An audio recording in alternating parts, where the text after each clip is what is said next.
Hello everyone, hopes आप सब बहुत अच्छे होंगे। मैं भी बहुत अच्छी हूँ। आप सभी के लिए एक लेटेस्ट वीडियो लेकर आ चुकी हूँ। एंड बेसिकली इस वीडियो में हम आपके मोस्ट इंपॉर्टेंट क्वेश्चन देखने वाले हैं पॉलिटिकल माइनर सब्जेक्ट के, जो आपके सेमेस्टर 1 के एग्जाम में आपको देखने को मिल सकते हैं। सो गाइज, मैंने वही क्वेश्चन उठाए हैं अपनी सारी वीडियोज़ में, जो कि आपको एज इट इज़ देखने को मिल सकते हैं। तो इन वीडियोज़ को एंड तक ज़रूर देखना। एंड आई प्रॉमिस, आपको जो भी मैं क्वेश्चन करवा रही हूँ वो आपको अपने एग्जाम्स में ज़रूर देखने को मिलेंगे। सो आपके सब्जेक्ट का नाम है राजनीतिक सिद्धांत का परिचय। इसका पहला क्वेश्चन है, क्या लोकतंत्र और आर्थिक विकास में अनुरूपकता है, विचार करें। तो हमें बेसिकली किसके बारे में बात करना है? लोकतंत्र के बारे में और आर्थिक विकास के बारे में। तो इनका दोनों का तालमेल करते हुए हमें इस चैप्टर को पढ़ना और इस पर विचार करना है। तो चलिए शुरू करते हैं। तो यहाँ पे क्या है? लोकतंत्र और आर्थिक विकास में अनुरूपकता, एक विश्लेषण। परिचय। लोकतंत्र और आर्थिक विकास दो प्रमुख पहलू है। तो देखिए, लोकतंत्र भी बहुत ज़्यादा ज़रूरी है और आर्थिक विकास भी बहुत ज़रूरी है, जो किसी देश के समग्र विकास में योगदान करते हैं।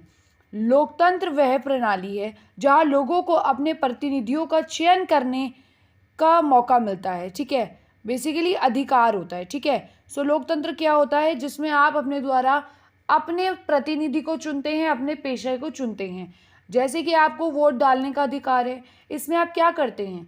अपनी पसंद का जो है नेता चुनते हैं और उसको जिताते हैं। तो सेम यही बोला गया है कि लोकतंत्र क्या है? लोकतंत्र यह है जिसमें आप अपने पसंद का नेता चुनते हैं, यह आपका अधिकार है।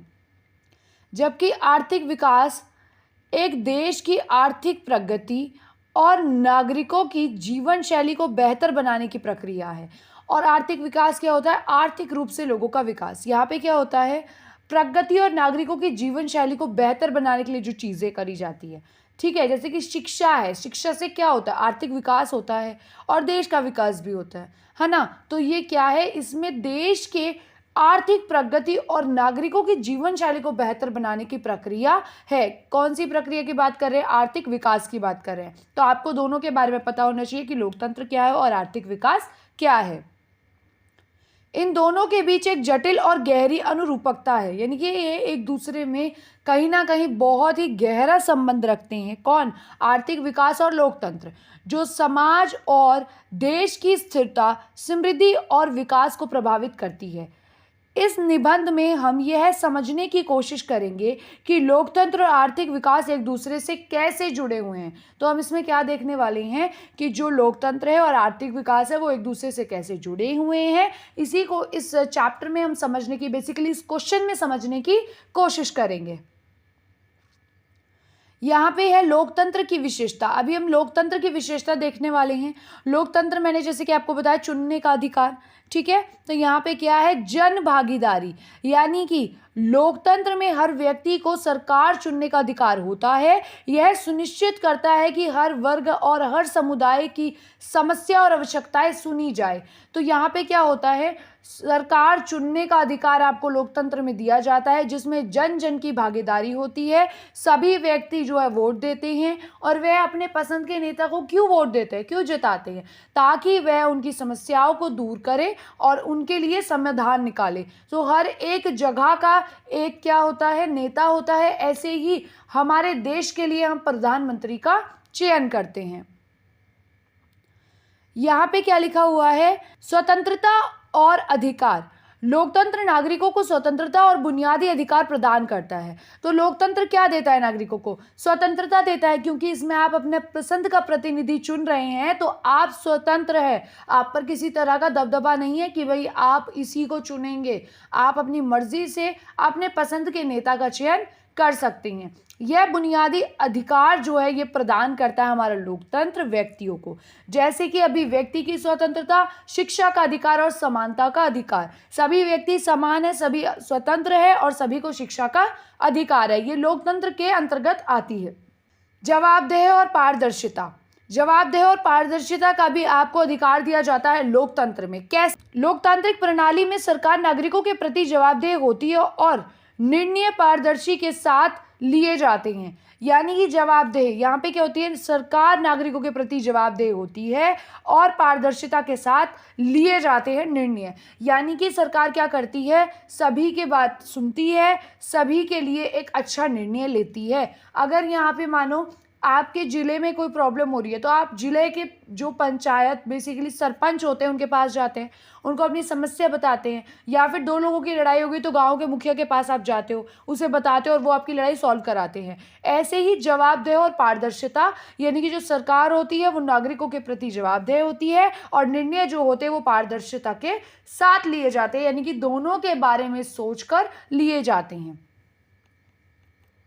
अब हम पढ़ने वाले आर्थिक विकास, यानी कि अगर आपके पेपर में आए लोकतंत्र की विशेषताएं तो इसमें आप क्या लिखेंगे? जवाबदेह और पारदर्शिता के बारे में, स्वतंत्र और अधिकार के बारे में और जन भागीदारी। इन्हीं चीज़ों का आप अच्छे से एक्सप्लेन करेंगे कि सभी लोगों को शिक्षा का अधिकार है, सभी व्यक्ति स्वतंत्र है और अभिव्यक्ति की स्वतंत्रता जो है लोकतंत्र के अंतर्गत आती है। सभी व्यक्ति समान हैं और सभी व्यक्तियों को अपनी सरकार चुनने का अधिकार है। इन सभी चीज़ों के बारे में आप लिखेंगे।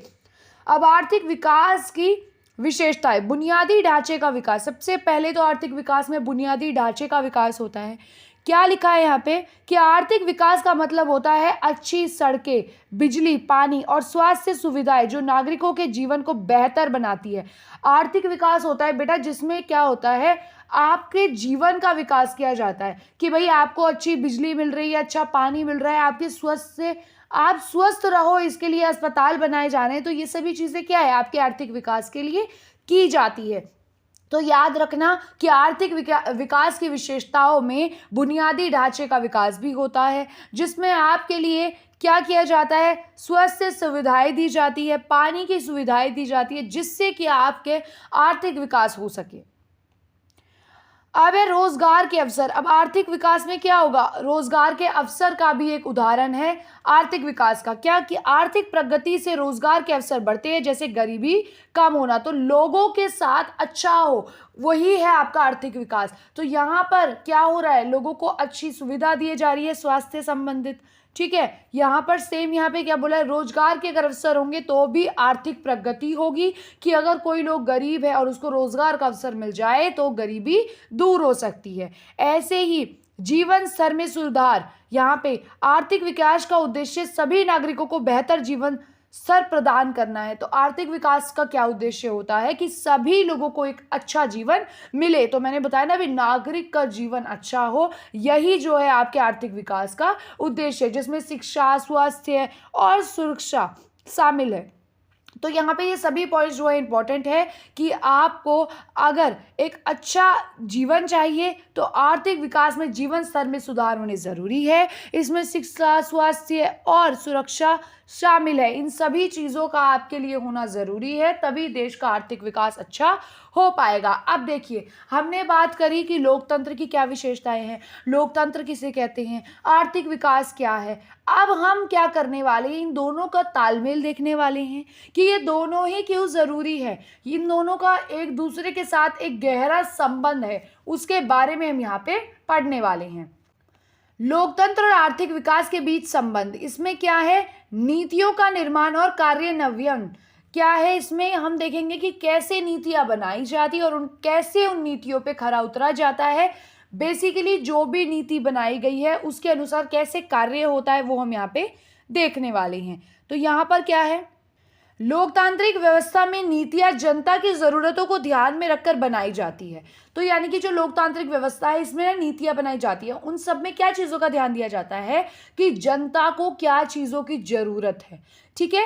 ऐसे ही आर्थिक विकास के लिए क्या किया जाता है, आर्थिक विकास के लिए ऐसी नीतियां आवश्यक है जो समावेशी हो और सभी वर्गों को लाभ पहुंचाए। तो आर्थिक विकास में ऐसी नीतियां बनाई जाती है जो सभी के लिए लाभकारी हो। उदाहरण के लिए शिक्षा और स्वास्थ्य क्षेत्र में सुधार लोकतंत्र और आर्थिक विकास के बीच सीधा संबंध स्थापित करते हैं कि लोगों का स्वास्थ्य होना जरूरी है, लोगों को शिक्षा का अधिकार है। तो यही सभी चीजें क्या करती है, लोकतंत्र और आर्थिक विकास के बीच एक संबंध बनाती है। स्थिरता और विकास की अब हम यहाँ पे बात करने वाले हैं कि स्थिरता क्या होती है और विकास क्या होता है? तो यहाँ पे क्या है, लोकतांत्रिक व्यवस्था में सरकार को जनता का समर्थन मिलता है। तो लोकतांत्रिक व्यवस्था में क्या होता है, जो सरकार होती है वो जनता को समर्थन देती है, जिससे राजनीतिक स्थिरता बनी रहती है। राजनीतिक स्थिरता मतलब एक बैलेंस बना रहता है। यह स्थिरता निवेशकों और उद्यमियों के लिए एक सकारात्मक वातावरण प्रदान करती है, जो आर्थिक विकास के लिए महत्वपूर्ण है। आपको यहाँ यही मैं बता रही हूँ कि लोकतांत्रिक व्यवस्था में क्या होता है, सरकार जनता को समर्थन करती है और वह ऐसी सकारात्मक वातावरण लोगों को प्रदान करती है जिससे आर्थिक विकास हो। अब यहाँ पे क्या है, समाज में संबंध, यह भी आर्थिक विकास और लोकतंत्र के एक संबंध का उदाहरण है कि समाज में समानता होनी जरूरी है। उससे लोकतंत्र में क्या होगा, लोग समान होंगे तो हर चीज अच्छे से होगी, वोट सभी दे पाएंगे, और आर्थिक विकास अगर होगा तो उससे भी समानता बनी रहेगी। तो लोकतंत्र समानता की भावना को बढ़ावा देता है। आर्थिक विकास तभी संभव है जब समाज के हर वर्ग को समान अवसर दिए जाए, कि जब समाज के हर वर्ग को समान अवसर दिए जाएंगे तभी जो है आर्थिक विकास संभव है। तो लोकतंत्र में अगर समानता होगी तभी हम जो है आर्थिक विकास कर पाएंगे। अगर लोकतंत्र में हर व्यक्ति को समान नहीं माना जा रहा है, अगर लोगों में भेदभाव होगा, तो कॉमन सी बात है जब आर्थिक विकास की बात आएगी तो वहां पर भी कहीं ना कहीं भेदभाव होगा। तो उदाहरण के लिए महिला सशक्तिकरण और ग्रामीण विकास लोकतंत्र के तहत ही मजबूत बनते हैं, कि भाई अगर हमें महिलाओं के क्षेत्र में विकास करना है या फिर ग्रामीण क्षेत्र में यानी कि गांव में विकास करना है, तो उसके लिए लोकतंत्र में मजबूत बना रहना लोकतंत्र का बहुत ज्यादा जरूरी है। अब जवाबदेही और पारदर्शिता का हमने अभी पढ़ा था ऊपर एग्जाम्पल विशेषताओं में, सेम यहाँ पे अगर हम संबंध की बात कर रहे हैं तो उसमें भी जवाबदेही और पारदर्शिता जरूरी है, कि लोकतंत्र में सरकार को अपने कार्यों के लिए जनता के प्रति जवाबदेही होना पड़ता है। यह जवाबदेही सुनिश्चित करता है कि आर्थिक संसाधनों का दुरुपयोग ना हो और उनको सही इस्तेमाल किया जाए। तो आपको मैं यही बता रही हूँ कि जवाबदेही और पारदर्शिता बहुत जरूरी है। अगर सरकार पारदर्शिता रहेगी और जवाबदेही रहेगी तो इससे आर्थिक संसाधनों का दुरुपयोग नहीं होगा और इसका सब सही तरह से उपयोग करेंगे। अब आपने पढ़ा कि लोकतंत्र और आर्थिक विकास दोनों जरूरी है समान रूप से, पर अगर हम इन दोनों में डिफरेंस की बात करें, अंतर की बात करें, तो इनमें क्या अंतर होता है।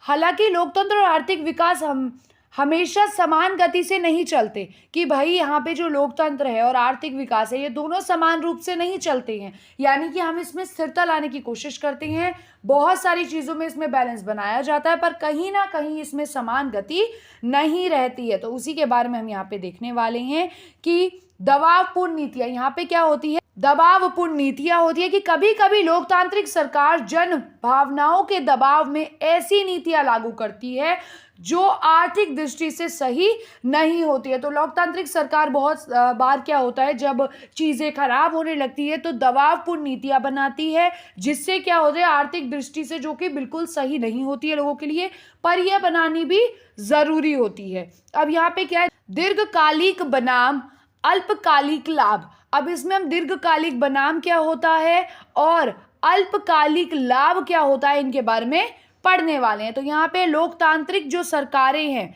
वह अक्सर अल्पकालिक लाभ पर ध्यान केंद्रित करती है।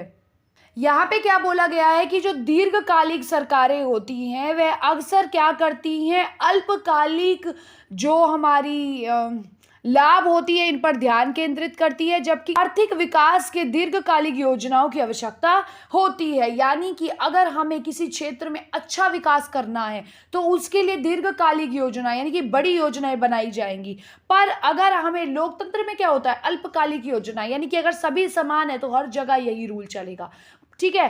पर अगर आर्थिक विकास देखा जाए तो इसमें छोटी छोटी चीज़ों पर ध्यान दिया जाता है कि शिक्षा के क्षेत्र में भी विकास होना चाहिए, स्वास्थ्य से संबंधित लोगों को क्या देने चाहिए, लाभ देने चाहिए। जो हमारे लोकतंत्र का क्षेत्र है इस क्षेत्र में जो है अल्पकालिक जो योजनाएं हैं वो बनाई जाती है और उन्हीं के लाभ पर ध्यान केंद्रित किया जाता है, पर आर्थिक विकास में क्या किया जाता है, दीर्घकालीन योजनाओं पर ध्यान दिया जाता है। अब यहाँ पे राजनीतिक अस्थिरता की अगर हम बात करें कि अगर लोकतंत्र में बार बार सरकार बदलती है या राजनीतिक अस्थिर होती है तो इसका नकारात्मक प्रभाव आर्थिक विकास पर पड़ता है। तो याद रखना, अगर बार बार सरकार बदल रही है और राजनीति में अस्थिरता आ रही है तो इसका नकारात्मक प्रभाव आर्थिक विकास पे पड़ेगा। क्योंकि कुछ जैसे कि अभी हमने मोदी जी हैं, वो देश की हर एक चीज़ को बैलेंस करके चलते हैं, ठीक है, पर अगर उनको हटा के कोई और ला दिया जाए तो वो अपनी नीतियां बनाएगा, वो अपनी चीज़ें लागू करेगा,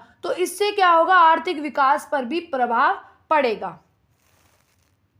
अब यहाँ पे उदाहरण भी दिया गया है कि भारत की अगर हम बात कर रहे हैं, भारत दुनिया का सबसे बड़ा लोकतंत्र है या फिर लोकतांत्रिक देश है। स्वतंत्रता के बाद से भारत ने लोकतांत्रिक प्रणाली के तहत आर्थिक विकास किए हैं। तो याद करना कि जो स्वतंत्रता है इसके बाद से भारत ने लोकतांत्रिक प्रणाली के तहत बहुत से आर्थिक विकास किए हैं। हालांकि कुछ क्षेत्रों में गरीबी, असमानता अब भी बड़ी चुनौतियां हैं। यानी कि आप देखें तो हर एक चीज़ तो कभी भी ठीक नहीं होती है, तो कहीं ना कहीं अभी भी गरीबी है, कहीं ना कहीं अभी भी असमानता है।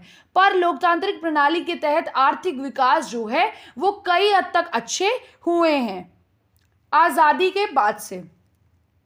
अब हम बात करते हैं चीन की। तो चीन में लोकतंत्र नहीं है, लेकिन वहाँ आर्थिक विकास बहुत तेजी से हो रहा है। हालांकि चीन में नागरिक अधिकारों का हनन और सामाजिक स्वतंत्रता की कमी इसे लोकतांत्रिक देश से अलग बनाती है। यानी कि यहाँ पे क्या है, चीन का उदाहरण दिया गया है कि चीन में लोकतंत्र नहीं है, पर वहाँ पे क्या होता है, आर्थिक विकास तेजी से हो रहा है। पर इसमें क्या है कि सामाजिक स्वतंत्रता की इसमें कमी है और लोकतंत्र देश से इसे अलग करता है। यानी कि चीन एक लोकतांत्रिक देश नहीं है और कहीं ना कहीं व्यक्ति की जो स्वतंत्रता है उसमें कमी है, क्योंकि यह एक लोकतांत्रिक देश नहीं है। अब यहाँ पे हम यूरोपीय देशों के बारे में बात करें कि भाई जर्मन और स्वीडन जैसे लोकतांत्रिक देशों ने आर्थिक और सामाजिक विकास में संतुलन बनाए रखा है। तो ये एग्जाम्पल्स बहुत अच्छे हैं। याद रखना कि भारत एक लोकतांत्रिक देश है और इसमें विकास अच्छे हो रहे हैं, पर कहीं ना कहीं गरीबी भी है और असमानता भी आपको देखने को मिलेगी। ऐसे ही जो चीन है वो